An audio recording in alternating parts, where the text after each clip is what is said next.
Hamilton's Emmanuel House Hospice is holding a big fundraiser next Thursday, and the keynote speaker has a very special connection to the facility. Lucy van Oldenbarneveld joins us now with more from BC. Good morning to you. Hey, good morning, Annette. So your sister spent her final days at Emmanuel House. Tell us about that. Well, thank you for asking and for having me on. So my sister Tracy was diagnosed with cancer when she was 46 years old, and when she was 47, just a year later, we knew that it was terminal and that it was going to end with her death.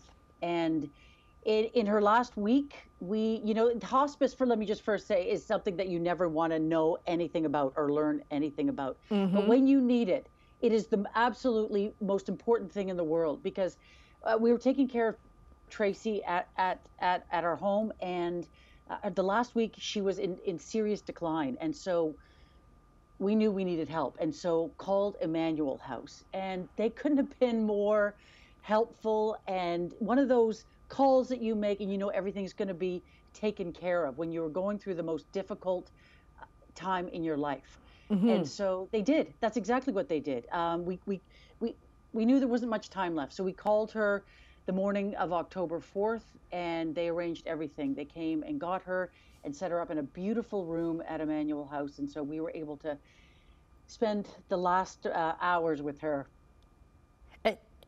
Yeah, hospice. And my family recently had this summer. We had an experience with hospice care as well. And you're right. You don't think that you'll ever want to experience hospice care, but man, it is so important and just so dignifying and so caring for not just the person in their care, but for everybody, for all the family members. Yeah, I mean, that's exactly right. You have a beautiful bed, a huge room, and friends and loved ones can simply just come and spend time and grieve the impending loss of their loved one, and staff there just take care of absolutely everything else medically.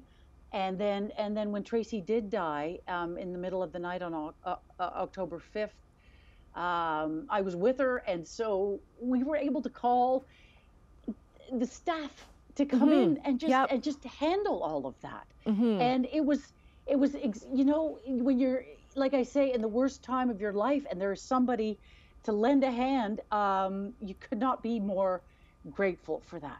Right. So the care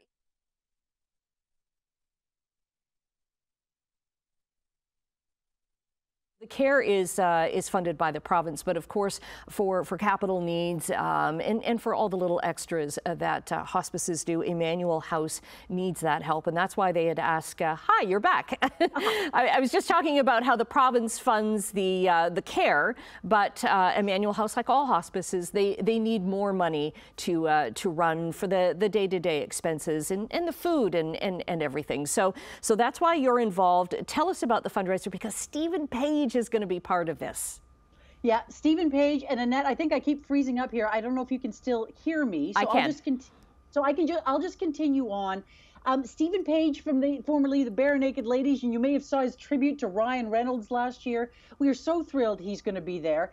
And as coincidence would have it, we have a personal connection and story. My sister was a huge fan of Stephen Page's, and there is a great story that I can't wait to tell about Tracy, my mom, a famous potato salad. So we're thrilled that he's going to be there as well. All right, that's a great teaser there, Lucy. So people are going to have to buy tickets to find out that story. And again, it's Thursday night at Carmen's Banquet Center to benefit Emmanuel House Hospice. Thank you for joining us. Thank you, Annette.